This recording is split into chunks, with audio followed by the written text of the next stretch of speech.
Today, we're going to pull back the curtain on one of the coolest parts of modern AI, how a machine actually learns to see. I mean, really think about that for a second. You take a picture, and bam, your phone instantly draws those little boxes around your friends' faces, all ready for you to tag. How in the world does it know that's a face and not, say, a lamp or a car? Well, it's not magic, but it's pretty close, and we're going to break down exactly how it works. The secret sauce behind all this is something called a convolutional neural network, or CNN for short. The easiest way to think about it is as a digital brain that's been specifically designed to process and understand visual stuff, and it's actually loosely inspired by how our own brains see the world. So, how does this digital brain actually work? Well, it all starts with this one core process, this kind of magic trick called convolution. This is the absolute foundation, the most important building block for how a machine begins to make any sense out of what is, essentially just a big sea of pixels. Okay, so to see a whole image, a CNN first needs to learn to see the most basic shapes inside it. It does this with a little tool called a kernel, or a filter. You can picture a kernel as a tiny little magnifying glass that's been programmed to find just one specific thing, like a perfectly straight vertical edge, or a sharp corner, or maybe a gentle curve. The whole thing kicks off by taking this kernel and just sliding it across every single part of the image, one step at a time. Imagine the picture is just a big grid of numbers, right? And this little kernel is our detective, scanning that grid, one little patch at a time. And at every single spot it stops, the network does some really simple math. It takes the numbers in the kernel, multiplies them by the pixel values from the image patch it's looking at, and then just adds all those results together. And that entire calculation spits out one single new number. In this case, it's 0.56. And that number becomes the very first piece of a brand new grid. Then the kernel just slides over one spot and does the whole thing again. And again, filling out this new grid piece by piece. Now, this new grid that we've just created, it has a special name. It's called a feature map. And it does exactly what it sounds like. It's literally a map that shows where in the original picture the kernel found the specific feature it was looking for. A big number on the map basically screams, hey, I found the curve right here, while a low number is like, nope, nothing to see here.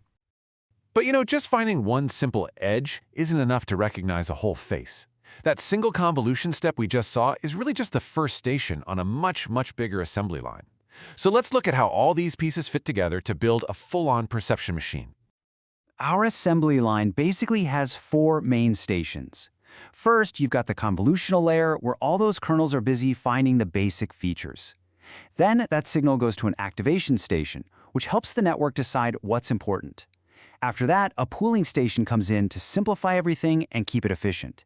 And finally, at the very end, the fully connected station looks at the final result and makes the big decision. Okay, so after finding all these features, the network needs a way to decide which ones actually matter. A really popular way to do this is with the ReLU activation function. Now, its job is super simple. It just looks at all the numbers and turns any negative ones into a 0. That's it. But this tiny change is incredibly powerful. It helps the network learn much more complex patterns and basically lets it focus only on the features that are truly there. The next stop on the line is pooling. See, after convolution, the network has a ton of data to deal with. Pooling is a clever way to shrink all that data down while still hanging on to the most important bits. For example, max pooling looks at a little 2x2 square of the feature map and just keeps the single biggest number. It's a great way to preserve the strongest signals while making the whole process way faster. Now, there's a risk when you're training these networks. They can get lazy and just memorize the training photos instead of actually learning the patterns. We call that overfitting. To fight this, we use a cool trick called dropout. All it does is randomly switch off some of the neurons during training. This forces the rest of the network to work harder and learn more general, robust features. It's kind of like training a basketball team while a few players sit out. It makes the whole team stronger and more adaptable in the long run. All right, so we've looked at all the individual stations on our assembly line. Now let's put it all together and watch how an image goes from just a bunch of raw pixels all the way to a final prediction. So here's the whole flow. A picture comes in. It goes through these layers of convolution and pooling, where simple features like edges and curves start getting combined into more complex things, like eyes and noses and mouths. And finally, all this high-level info gets flattened out into a long list and handed off to the final layers, which look at it and make the final call. Yep, that's a face. And that final prediction can actually look different depending on what we're trying to figure out. If it's a simple yes or no question, like, is there a cat in this photo, we use what's called a logistic output.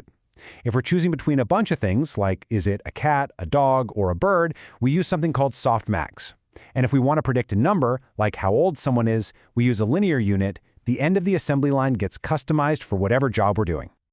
So, knowing the nuts and bolts is one thing. But the real story, the reason this is such a game changer, is the unbelievable scale and impact this technology is having on our world right now. To get really good at seeing, these networks need to look at a lot of examples. I mean, a lot.